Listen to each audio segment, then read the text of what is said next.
doesn't. Okay? That's it.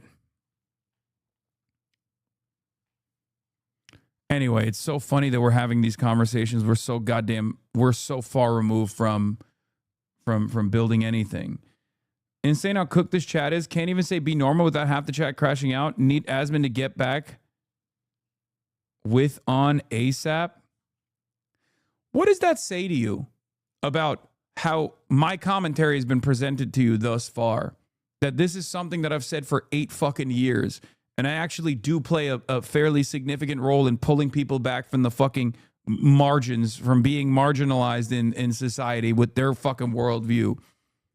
And yet, if you ask the average fucking reactionary, they make it seem like my worldview is insane.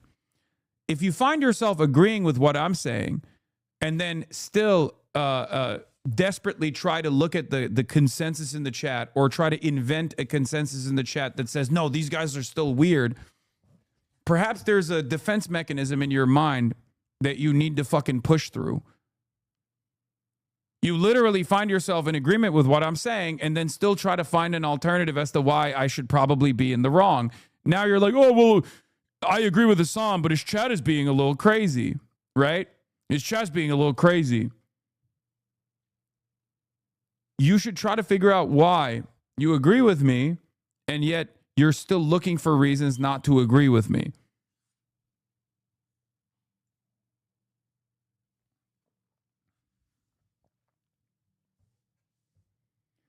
Hasan saying be normal as ableist. Please don't do that. You're already on shaky grounds after yesterday. This is what I mean. Stop. I'm not on fucking shaky grounds at all. Okay? The shaky grounds that I'm in inside of your Splinter Discord is not actually real, is what I'm trying to explain to you all the time. Please stop. This is what we have to do away with. This is why I'm saying we need a uniting message. Okay?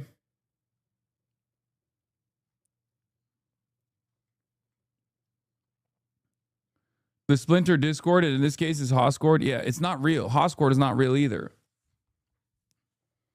I'll give you another example as to why Hoscord is not fucking real. God, you are boring. Okay, sorry. Let me just let me make this chatter's day a little bit. Okay, first here's an unban. Minorities are the reason why everything sucks in this country, and you are going to be the manager in your place of work once we eradicate every Guatemalan migrant. And also trans people exist, and that's terrifying. Is that better? Is that a message that you can get on board with? Is that what you want to hear? Yeah, let me baby you a little bit instead of offering you some fucking cold heart truths or some hard to swallow pills. Let me just tell you, yeah, it's actually feminism and women that have fucking ruined everything, dude. Don't worry, brother. Don't worry, brother. Once we eradicate women from the workforce, you are going to make $7 million a year.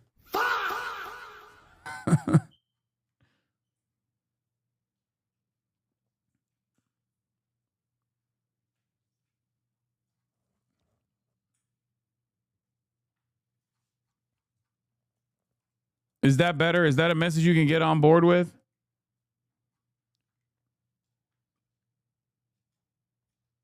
They're saying it's boring because not enough soundboard. Yeah.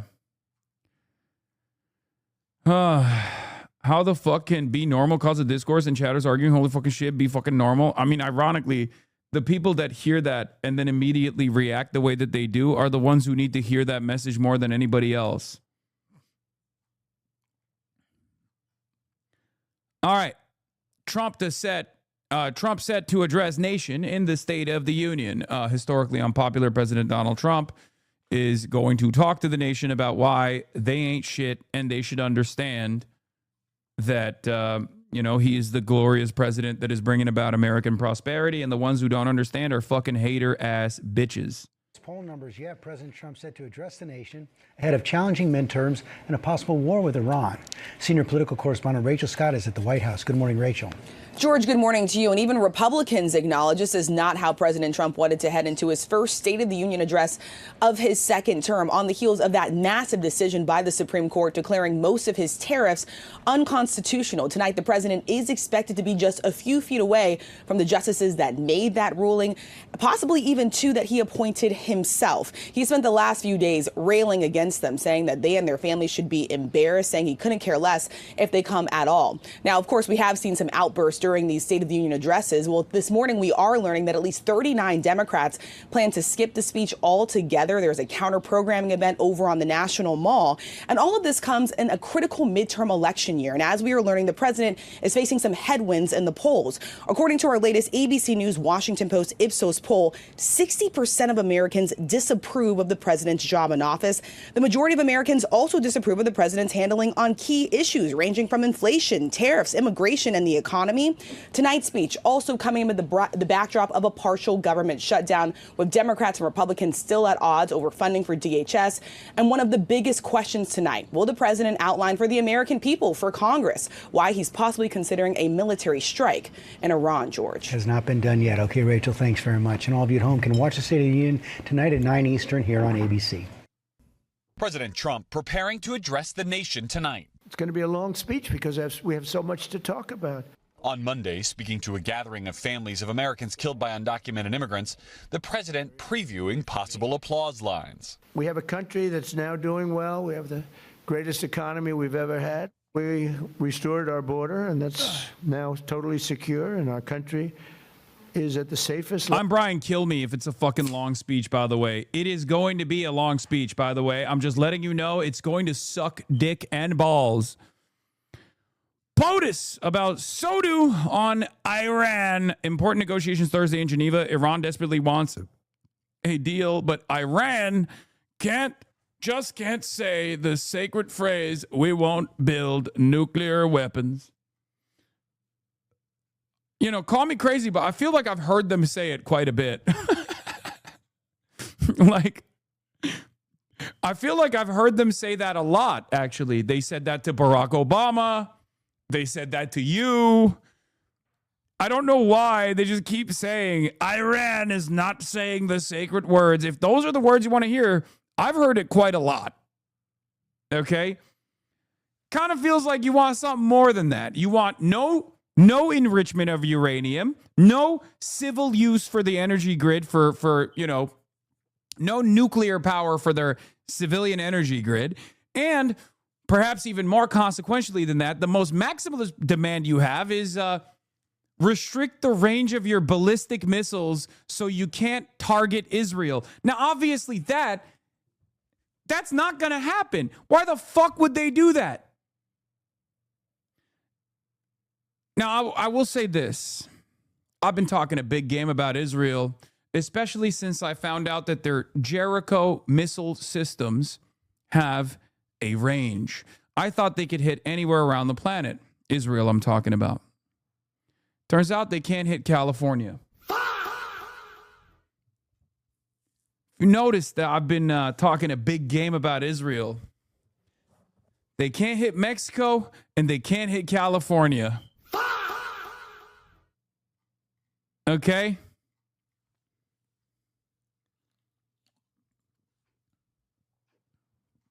That's not the way missiles work. No, Jericho has a range. Jericho missiles, which are the delivery mechanisms for nukes that Israel has, they have a range. They can hit sea to make tsunami. Look.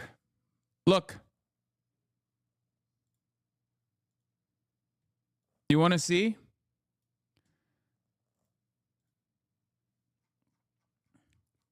Countries that are within the range of Israel's Jericho 3 nuclear missiles. Look at that.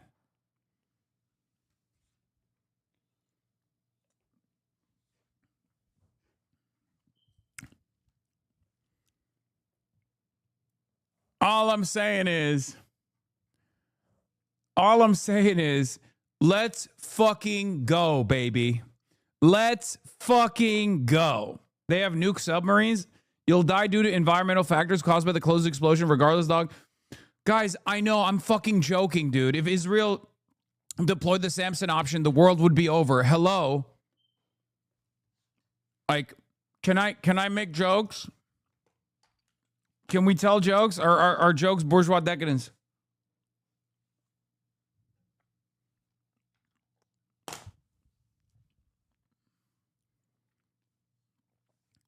Submarines have a second strike capability. Oh my God, shut the fuck up. Why would they target their ally? This means nothing. Yeah, Israel would never target their ally, like Charlie Kirk. We are Charlie Kirk. We carry the flame. We'll fight for the gospel. We'll honor his name. We are Charlie Kirk. They would never hit an ally. Level it's been in many, many years.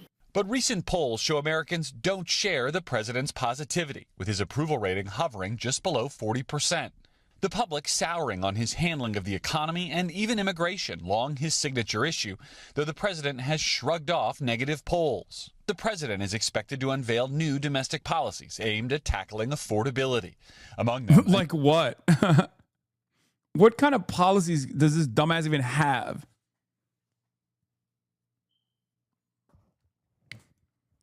Like what policies around affordability? Where he has one button that he can hit: no trans people and no migrants. Okay, and he's been hitting those buttons nonstop, and it turns out that don't do shit for affordability. Oh, and tariffs. All three of those things. I guess maybe not like the trans one, but the undocumented migrants and the tariffs button that he's been hitting is actually doing the opposite to affordability. And now he only has two buttons anyway, because the Supreme Court took away his, tariffs power, or at least restricted his tariffs power, right? So where are we at with the affordability agenda? He's like, I'm going to do tariffs anyway. I'm going to do it anyway. new commitment from tech companies to pay increased electricity costs in communities where new AI data centers are being built. President Trump also expected to devote a portion of his speech to foreign policy against the backdrop of a U.S. military buildup in the Middle East. Dude, I can't get over the chatter saying, why would Israel attack an ally? I'm still, hey, Anonymous, thank you for the 100 gifted subs.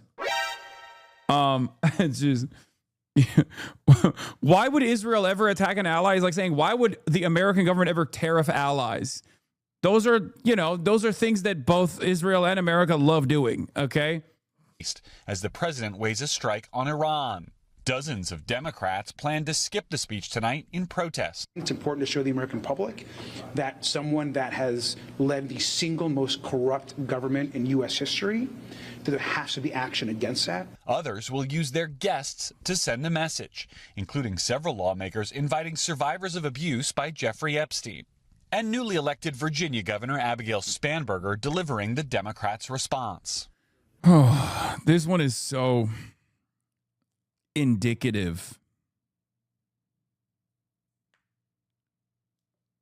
of how and where the Democrats want to go, how they want to present themselves. They're just like, this is our rising star. Abigail CIA Burger, dude. Get the fuck out of here. What are we doing? Abigail Israel Burger? Abigail CIA Burger? Why are we doing this? Last response was also Eliza CIA Slotkin. Back-to-back CIA champions, dude. What are we doing?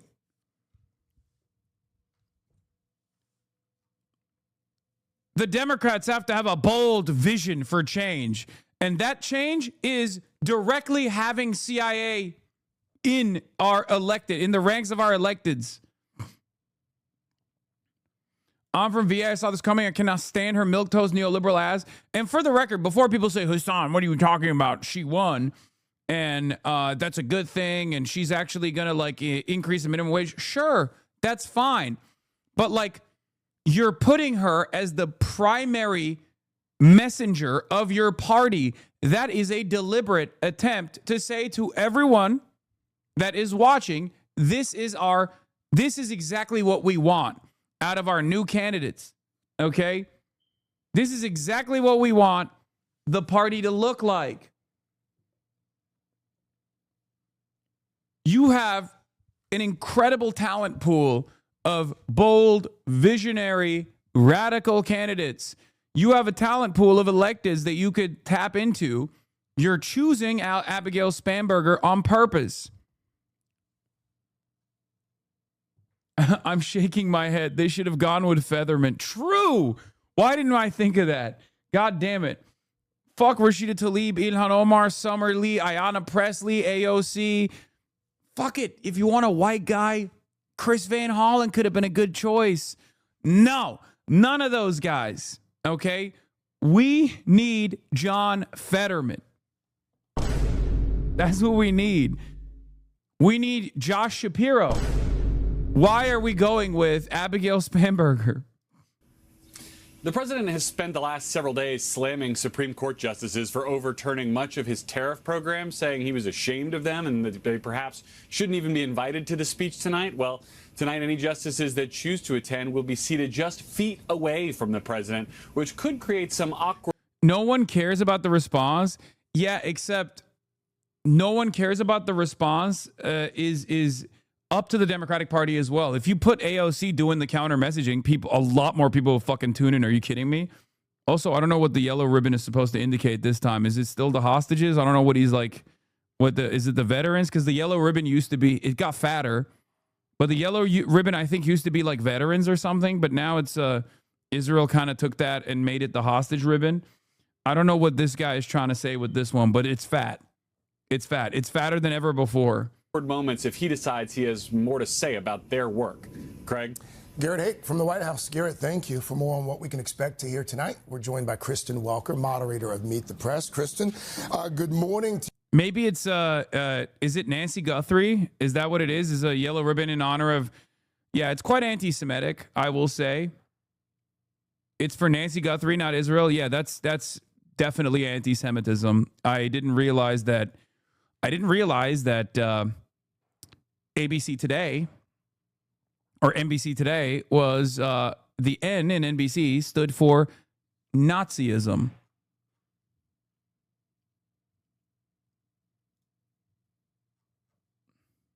That's right.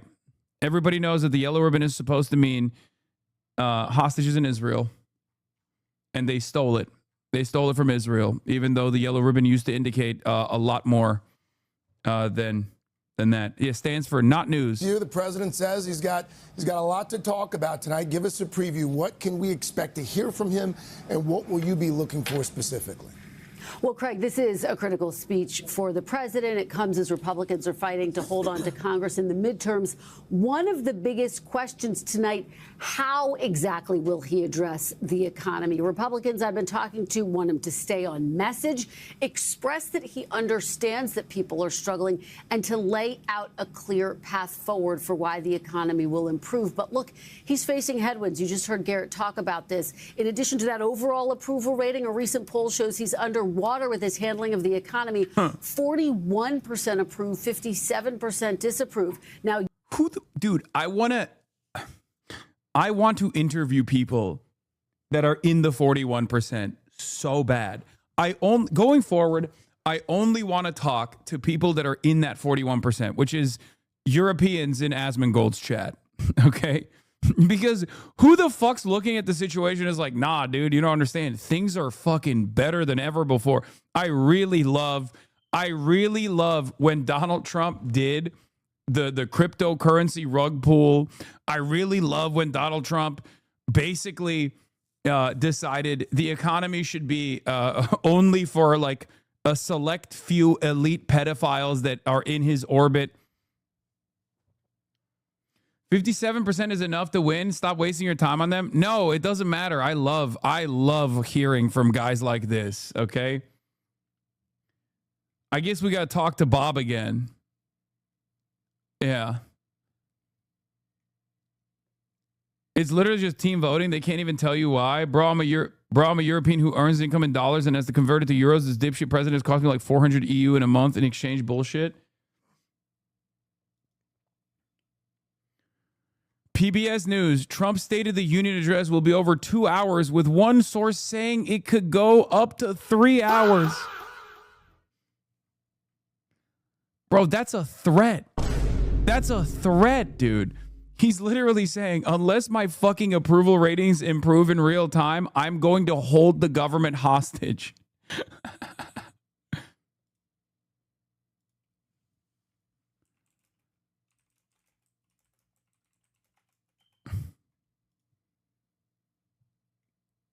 Bro, we need a bingo or something to keep us entertained for that holy. I'm going to be running all the Subway surfers I possibly can. He's going to shit himself? Yeah. Oh, I know he will.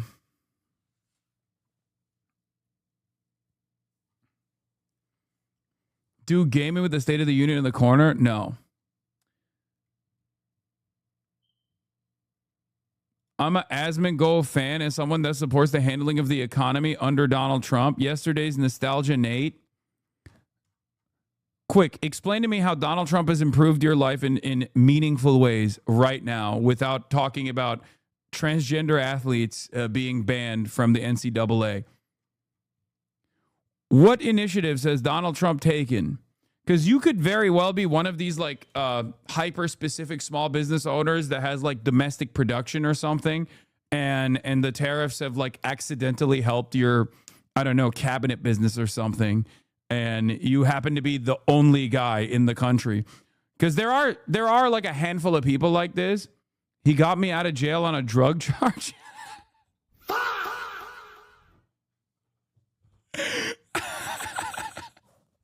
He's like, brother, I was in there for January 6th. He got me out. Bruh.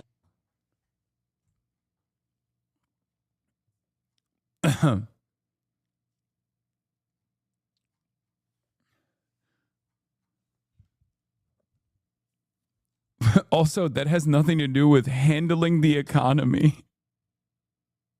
I don't know if you know this, chatter, but you getting out of jail has nothing to do with the economy. Concord 64, I found you through Epstein. They blackball anybody that looks into this topic and kick them out of the scientific community. Pure cinema.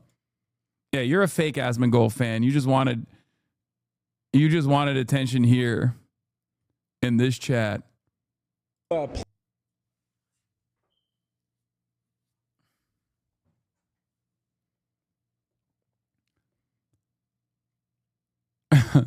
I would go so far as to say you being out of jail is probably worse for the economy. Get your ass back in jail, bitch.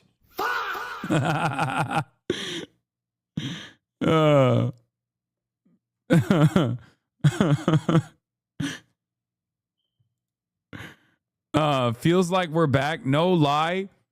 Things just feel better. I love the vibes. Feels like we're back. Bro, I love the vibes I love the vibes on the pedophile protection squad, okay? For the last couple of months, me and all my boys who have gotten out of jail on drug charges have been talking about how wonderful the vibes have been as the Trump administration is doing everything in their fucking power to protect the pedophiles, the billionaire pedophilic elite. What vibes are good?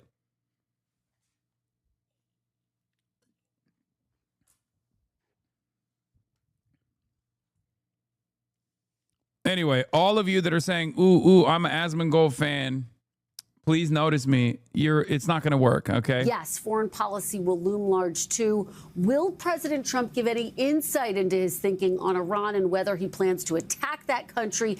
And today marks the 4-year anniversary, Craig, of Russia's invasion into Ukraine, a grim milestone. The war has dragged on despite the president's vow to end it. Look, I'm also told he will focus on the fact that this year marks America's 250th birthday, so expect a hopeful tone as well. One senior administration official telling me overnight the president is still putting the final touches on the speech in these final hours before he delivers it. Craig and Hoda. Well, Kristen, what do we expect to get from the Democrats? Yeah, Hoda, great question. All eyes are going to be on the Democrats as well. Some members planning to bring guests who highlight their key issues. Garrett just talked about that, from Epstein to survivors. Also, people who've been impacted by the president's immigration policies. Some Democrats are planning to boycott the speech altogether, so expect to see some empty seats in the chamber tonight. It is notable that Democratic leadership has urged members to maintain decorum in the chamber, and Democrats are facing their own headwinds heading into the midterms, heading into tonight. A recent poll showing more Americans trust President Trump to handle key issues than Democrats in Congress by a narrow margin, 33 to 31%. And you might recall last year, Democrats got criticized for appearing like their protests were in Al Green was the GOAT for that, by the way. And I can't believe Democrats actually told him to quiet down. It was disgusting. disarray. Will they look more unified tonight? I think that's a key question. And it's worth noting that this is the first time a president will deliver a State of the Union during a partial government shutdown, in this case over Democrats' demands that ICE change its tactics. It is all setting the stage for a pivotal night. Hoda and Craig. All right. Kristen Welker. Kristen, thank you. We will see you again during tonight's